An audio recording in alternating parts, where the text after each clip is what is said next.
Today on the Everything 80s podcast, it's Inspector Gadget.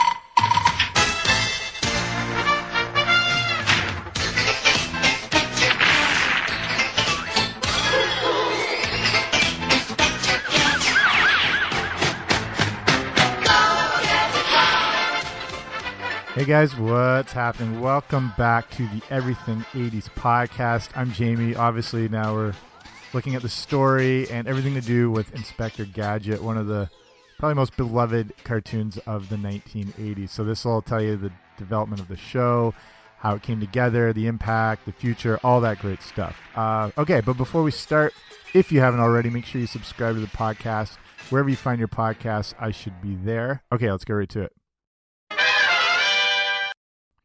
So I like to sort of rename this episode, was Inspector Gadget a dumbed-down RoboCop?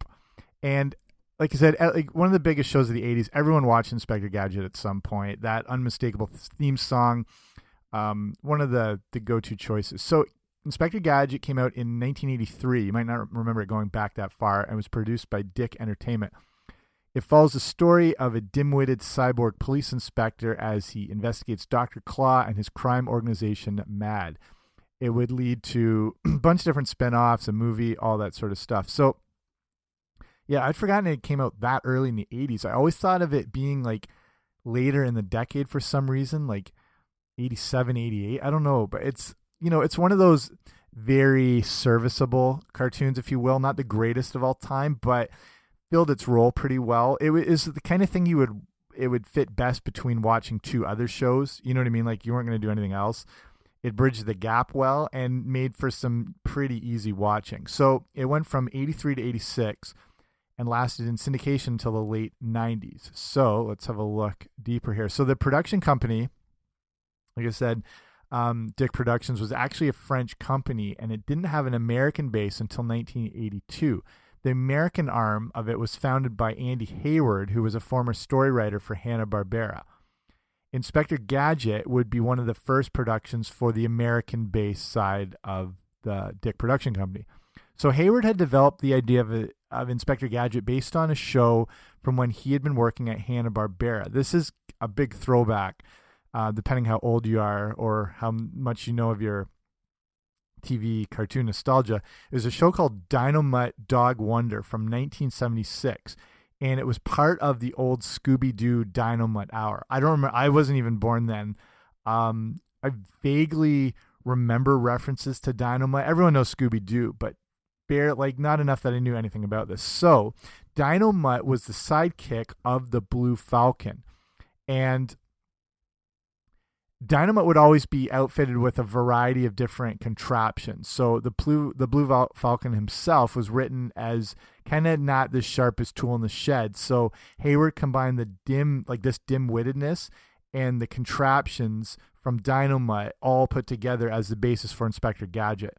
So obviously it's also hard to ignore the influence of Maxwell Smart from Get Smart, as this had definitely inspired Inspector Gadget. So this bumbling detective always plays well, and there was no reason that it wouldn't in cartoon form. So, in fact, Don Adams, who played Maxwell Smart, would voice Inspector Gadget, and one of the Get Smart writers, Jack Hanrahan, would become a writer on Inspector Gadget. So, you know, there's a full-on influence there. So, this is looking now at developing the whole show. The pilot of Inspector Gadget had to go through a few different changes before it got on the air. The pilot episode, you can find this on YouTube too, was first going to be called Gadget in Winterland, but they changed it to Inspector Gadget Winter Olympics. It's kind of weird to look back on the old cartoon. I'll get to it in a sec. The first thing, actually, Inspector Gadget would go through 350 different sketches and variations until they landed on the final design. The other issue was, again, if you watch the old cartoon from YouTube, the original Inspector Gadget had a mustache. The problem is it probably looked a little too familiar, having an inspector with a mustache, and that would actually be an issue because MGM would contact Hayward and Dick Entertainment to say, hold up on the mustache. He looked way too much like their Inspector Clouseau, so they had to take the mustache off. It was probably a good idea, though, because keeping the mustache, I think like they always would have associated Inspector Gadget with Inspector Clouseau. And again, they probably would have been sued to Kingdom Come as well. So there was also the voice issue. Gadget would end up going through 2 other voices before they ended up with Don Adams. They started with a famous voice actor called Gary Owens. And he had been, he provided a voice on the Dynamite show, so they were familiar with him.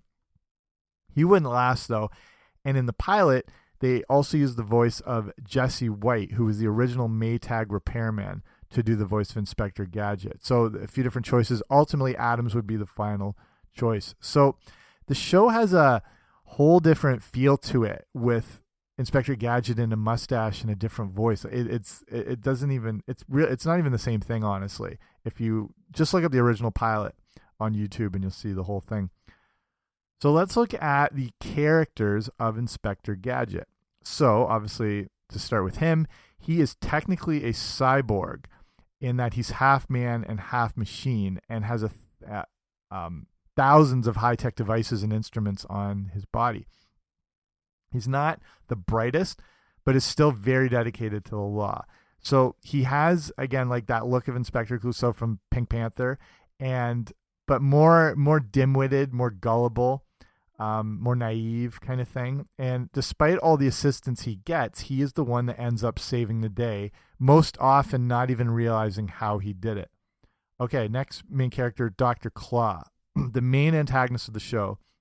Dr. Claw is the leader of an evil crime syndicate called MAD. And there's actually never a clear definition on what MAD stood for during the series. But there's different ideas that it could stand for mean and dirty, possibly malevolent agent of destruction, and last but not least, men against dogs. These are actually like considered. I feel the malevolent agent of destruction works probably pretty well. We only ever see the arms of Dr. Claw, and he's always holding a cat, which is very James Bond ripoff-ish, but, what are you going to do? So, the whole point, Dr. Claw is evil. He wants nothing more than to destroy Inspector Gadget. He was originally voiced by a fellow Canadian named Dan Franks, and he would do voices on the Star Wars spin-off cartoon Ewoks and Droids, and this is the ultimate throwback. He did the voice of Boba Fett in the iconic and hated Star Wars holiday special. I hope you've seen it. If you're listening to a sort of pop culture 80s based show, you're probably familiar with the Star Wars holiday special, which is a whole podcast on its own, even though it came out in the 70s. But the one thing that stands out from that horrific, this is considered if you haven't seen it, this is considered one of the worst things ever put on television. And it is as bad as you think. It's unbearable. You watch it enough that it sort of has this kind of ironic charm to it, but it is terrible. And the only thing that really stood out as being kind of good over this 2-hour special was a cartoon that was the very first appearance of Boba Fett. And so the voice of Boba Fett would end up being the voice of Dr. Claw and Inspector Gadget. Well, that was actually the original voice. They then switched that again, and they would go with Frank Welker, who you probably have heard of as well. He did the voice of Fred on Scooby-Doo. He was, of course, Megatron, one of the most famous cartoon voice actors of all time. The next character is Penny. Penny is the Inspector Gadget's niece and really the brains behind the whole operation. She's the one who always ends up foiling Dr. Claw. She uses a lot of various technology. She's always, she foils everything. She ends up, she could be kidnapped, but she gets her way out of it. And you just kind of the backbone of the whole thing, the sort of unsung hero of the cartoon. So the voice of Penny would be done by Dr. Claw's daughter, that first actor Don Franks, and his daughter's name was Cree Summer. She did the voice of Penny. She was later one of the stars on A Different World, if you remember that show. So Brain is one of the other brains of the operation. He's Penny's dog and somehow an adopted brother. I don't know how that worked out. Brain is the only one who really knows that Penny is the smart one and that she's really the savior and always saving the day all the time. And so Brain's job, if you remember for the cartoon, was always to keep Gadget safe during the missions. And that way Penny could spend her time trying to thwart Mad and Dr. Claw. And then if you remember, he would often disguise himself while following Gadget, making Gadget think he was a Mad agent, but he was always on the lookout. The next one, and again, depending if you remember this, was Chief Quimby. And that looks like it would set the stage for Mayor Quimby from The Simpsons. But Chief Quimby is the boss and chief of police. And he would usually pop up at the beginning of each episode and if you remember, he'd hand Gadget a piece of paper that would describe his mission. Once it was read, the paper would self-destruct, blowing up in Quimby's face. Very Mission Impossible. I'm realizing how much they ripped off now. But I have to think, Mayor Quimby, I don't know if there's a connection with Chief Quimby from Inspector Gadget, but who knows. So here's some more actually on the kind of interesting backstory on Inspector Gadget. If you ever wonder how he became a cyborg, it was never really fully addressed, and you just had to kind of jump on board that this guy's half man, half machine. Kind of, again, another ripoff of the $6 Million Man, Steve Austin. But they actually answer this in a Topps trading card from 1991. It turns out that Inspector Gadget started his life as John Brown, an ordinary police detective. One day, Brown would slip on a banana peel and would fall down a flight of stairs, which is typical Gadget. Somehow, he's rescued and sent to a hospital. When he wakes up, he finds that he's awoken from an operation that has now somehow created 13,000 crime-fighting gadgets attached to his body. So Topps wouldn't tell us, any more of the story. They don't say who decided to do this to him. There's no waiver signed before going through a procedure like that. But now you know that John Brown suffered a fateful, accident that turned him into Inspector Gadget. So now the iconic TV theme song, again, probably one of the most famous cartoon theme songs of all time. And again, I think had a big impact on the success of a show. I don't know, I think like a good, obviously like a theme song could draw you in and make you want to watch more. If it's kind of addictive and it's like a jingle, like an earworm, it's stuck in your head and you're thinking about the show and you're more likely to tune in. I don't know how the intentions work, but it did create a mood and a tone, so it's instantly recognizable. Turns out you might have recognized it from something else, as the theme song is influenced by a pretty famous piece of classical music. So the composer named Shuki Levy wrote the theme song for Inspector Gadget, and he would also create the iconic He-Man theme song and also Power Rangers. So Levy wanted to make something memorable and also somewhat familiar that you feel like you've heard it before and it kind of gets stuck in your head. And you could probably, like, if you just listen to the from the intro of this show, you probably know the whole thing and you could probably sing it along. It actually takes its influence from the Hall of the Mountain King by Edvard Grieg, which most people know or have heard of before. And I mean, you can look that up easily. Just to get yourself familiar with kind of the basis of that song. So Levy had been living in LA, but a French producer from Dick Entertainment, who was familiar with Levy's previous music, contacted him. Levy had music which had been popular in a lot of countries, including France, and he was asked to come up with a theme song for this new cartoon they were putting together. So on the morning of recording for the theme song, they still didn't have a song in mind. Like, he didn't know what he was going into, and this is the day of the recording. But this popped in, Hall of the Mountain King popped into his head on the way to the studio, along with kind of how he would kind of convert it and change it into something that wasn't, a blatant ripoff. He also took some influence from the Pink Panthers theme song. I mean, they'd borrowed so much already. What's a little more? And that way he could kind of combine it into something familiar that you've heard before, but you're not sure where you've heard it from. And again, it's identifiable in the first few seconds. And again, this guy's important in the history of cartoons because that, and along with He-Man, the most iconic theme songs ever. So we have to love him for it. So here is the Inspector Gadget fan theory. And I don't know if you're familiar with this, but the idea is that Inspector Gadget is actually the evil Dr. Claw. So let's take a look at this.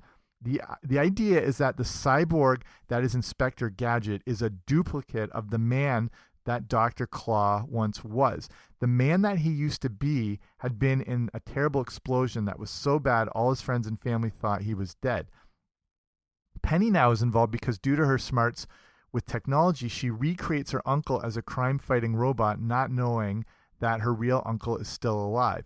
Dr. Claw now wants revenge on the machine that replaced him. So is this why they would never show Dr. Claw's face in the cartoon? Because it was the exact same as Inspector Gadget? I don't know. My theory is that the man that is Dr. Claw is old John Brown from way before and actually may very well indeed be Inspector Gadget. It's maybe a combination of both these theories. So what you're watching in the cartoon is two different people in two different forms. I don't know. That's an obscure one, but interesting. Okay. We'll start wrapping it up here a little bit. So you might wonder why I didn't touch on the Inspector Gadget movie from 1999 starring Matthew Broderick. Well, it's not considered canon. It's not considered part of the Inspector Gadget universe. And then, it did have a sequel, but it went straight to video. So that's probably all you need to know about that. But there have been a ton of various Inspector Gadget spin-offs over the years. Here's a few. Inspector Gadget Saves Christmas. Every cartoon seems to have some Christmas form of iteration of it. That came out in 1992. There's Gadget Boy and Heather. Gadget Boy was a younger version of Inspector Gadget. That came out in 1995. There's Gadget Boy's Adventures in History. Inspector Gadget's Field Trip from 1996. There's Gadget and the Gadgetinis. This is some weird French version from 2002. There's Inspector Gadget's Greatest Gadgets, which is a clip show only released on VHS in 1999. You'd have to be a huge fan to have bought that, I think. Inspector Gadget's Last Case came out in 2002. And then, which turns out it wasn't his last case, then they'd have Inspector Gadget's Biggest Caper Ever, which was a 3D animated version made in 2005. So you probably have seen now that Netflix released a CGI animated version of Inspector Gadget in 2015. Has a whole different theme song, but you can actually hear more of Hall of the Mountain King in that theme. And this whole cartoon was originally put together by Teletoon Canada. So I watched a little of it, and like it's okay. I'm obviously not the demographic they're going for now, and it's interesting who the actual demographic is. I mean, they're going back to old cartoon franchises just to see if they have some more life in them. Then that way it's a little, I mean, you don't have to be as creative. There's already backstory and characters and everything like that. It's a quicker production. I guess there is the nostalgia factor that, people who grew up in the 80s would tune in, but I don't know if they're the intentional long-lasting viewer. But, it's interesting to see that this franchise has lasted for more than 30 years and there's still some interest in it. And again, Inspector Gadget's a big part of the cartoon landscape of the 80s and remembered fondly. Like, I don't think anyone has bad memories of Inspector Gadget. And amazing, actually, that it was able to stand out in, like, the golden age of cartoons where there's so much competition. So to make a dent in that era is pretty significant, for a cartoon that, it lasted 3 years, which is pretty good, where a lot of big-time cartoons only lasted a year or two alongside all this other massive competition. So that's pretty much it on Inspector Gadget. Like I said, a little more interesting than you might have thought as far as, with the production and everything and the different fan theories and all that stuff. So hopefully you enjoyed this episode. That's it from me. Thanks for listening. Again, if you haven't already, subscribe wherever you get podcasts. I think I'm officially on every single podcast platform now, which should be make it easy for you to find. But I appreciate you taking the time to listen to this one, and I'll see you later. Bye.